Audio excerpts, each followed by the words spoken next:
नमस्ते मेरे प्रिय भाई और बहनों, आप सबका स्वागत है प्रभु दर्शन चैनल में। आज की इस वीडियो में अध्याय 2 का पार्ट 2 पढ़ेंगे समझेंगे। उससे पहले मैं आपको बता देती हूँ, जैसा कि हमारा शिक्षा अभियान चल रहा है, आप में से जो भी लोग सामर्थ्य रखते हैं और जो किसी बच्चे को पढ़ाना चाहते हो वह प्लीज़ कृपया ध्यान दें, इस शिक्षा अभियान में अवश्य सहयोग करें। हम 51 बच्चों को प्राइवेट स्कूल में पढ़ाना चाहते हैं जिनका पढ़ाई में मन है, पढ़ाई में रुचि है और जो पढ़ाई में सक्षम है उनको।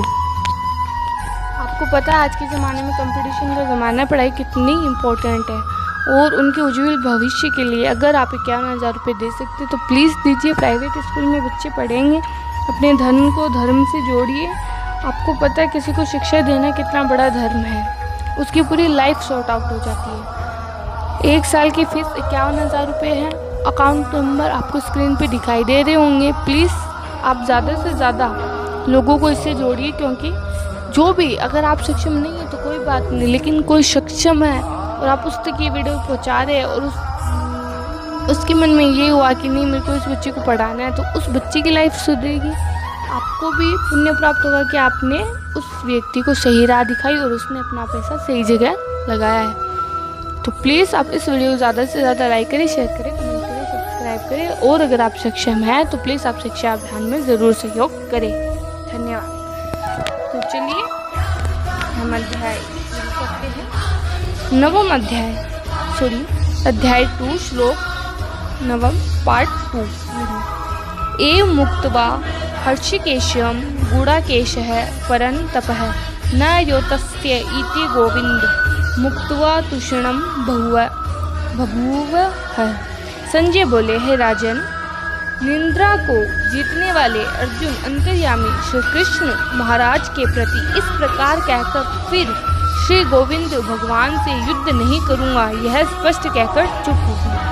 अर्थात आपने अध्याय 2 की फर्स्ट पार्ट की वीडियो देखी होगी और नहीं देखी तो आप प्लीज़ ज़रूर देख ले उसके, क्योंकि उसको देखने के बाद ही आपको ये बातें समझ में आएंगी। जिस प्रकार अर्जुन व्याकुल हुआ है, उसने श्री कृष्ण से जो बातें कही है, अंत में वह कहता है कि मैं युद्ध नहीं करूँगा, इतना कहकर वह चुप हो जाता है। यह संजय धृतराष्ट्र राजा को बता रहे हैं। श्लोक नंबर 10।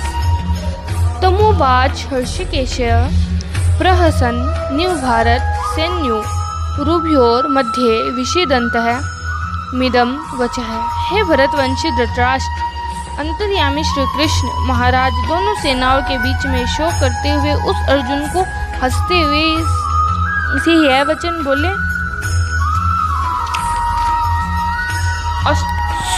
अशोचाय ननव शोचस्तवम प्रज्ञा वादाशम च भाषेश गतासु न गताशुंच च नानु शोच चिंत पंडिता है।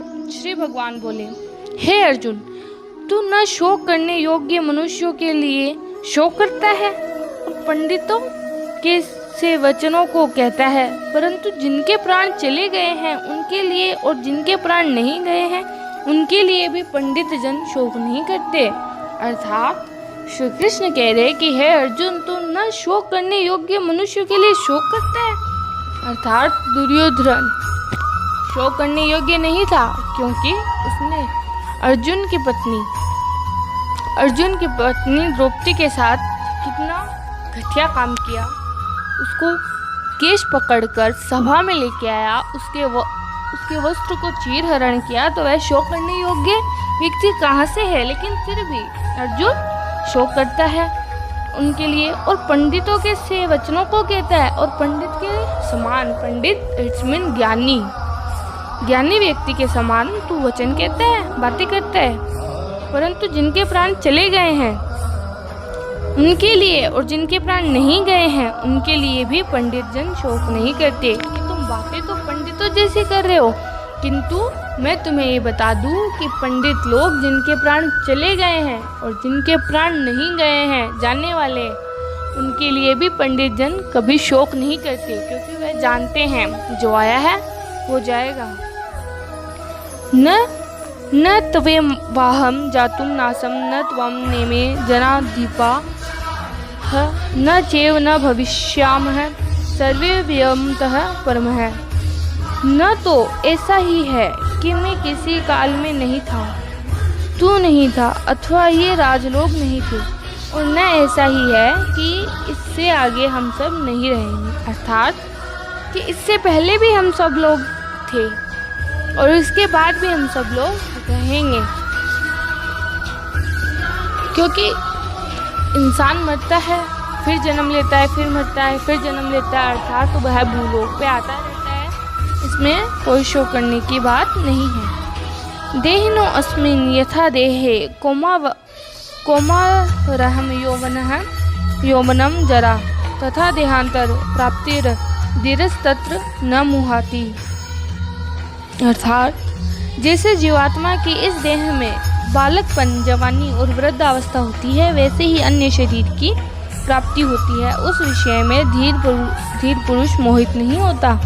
अर्थात जैसे हमारे शरीर में बालावस्था, जवानी और वृद्धावस्था होती है, वैसे ही अन्य शरीर की प्राप्ति भी होती है। तो उस विषय में धीर पुरुष मोहित नहीं होता। धीर पुरुष, जो पुरुष सब कुछ जानता है, ज्ञानी है, धीर पुरुष है, धीर रखता है, धीरज रखता है, वह इन सब चीज़ों में मोहित नहीं होता कि ये मर जाएगा, ये जिएगा, मैं ऐसा करूँगा तो ऐसा हो जाएगा। इन सब बातों में मोहित नहीं होता है। मात्रा सप्राशस तू कौन्तेय शीतोषण सुख दुखदाह आगमा पाइनो अनित्यास्तांस तितिक्षस्व भारत। हे कुंती पुत्र, सर्दी गर्मी और सुख दुखों को देने वाले इंद्रिय और विषयों के संयोग तो उत्पत्ति विनाशशील और अनित्य है, इसलिए हे भारत उनको तू सहन कर।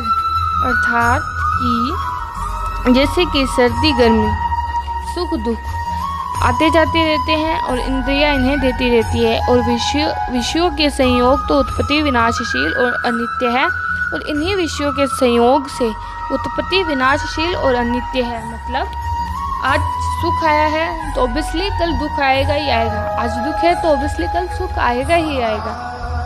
अब गर्मी है तो आगे सर्दी आएगी, और अगर सर्दी है तो आगे गर्मी आएगी। तो ये विनाशशील है, इनका विनाश नहीं होता, और अनित्य है, कभी कम नहीं होते, अनित्य अनलिमिटेड है।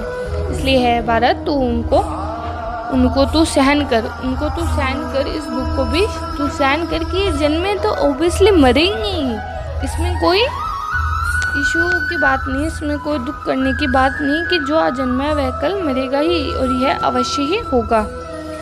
यम ही न अव्यथ यन्ति ते पुरुषम पुरुषर भय सम दुख है सुखम धीरम सो अमृत तवाय कल्पते हैं। क्योंकि है पुरुष श्रेष्ठ, पुरुषों में श्रेष्ठ, दुख सुख को समान समझने वाले जिस धीर पुरुष को ये इंद्रिय और विषयों के संयोग व्याकुल नहीं करते, वह मोक्ष के योग्य होता है। अर्थात जो श्रेष्ठ पुरुष सुख दुख को समान समझने वाला है, और जिस धीर पुरुष को ये इंद्रिय और विषयों के संयोग व्याकुल नहीं करते, और यह इंद्रिय और सोचने योग्य बातें व्याकुल नहीं करती कि आज ये वृद्ध हो गया है, कल ये मर जाएगा, तो वह रोता है, उसके लिए विलापता करता है, इन सब बातों का उसको कोई फर्क नहीं पड़ता, वह व्यक्ति अवश्य ही मोक्ष के योग्य होता है। क्योंकि पता है जो आज जन्मा है वो कल मरेगा, जो कल मरा है वो कभी जन्मेगा। नास्तो विद्यते भावो न भावो विद्यते सतः उभयोरोपि दृष्टो अंतसा त्वन्योस तत्व दृश्य भी है। अस्त वास्तु की तो सत्ता नहीं है, और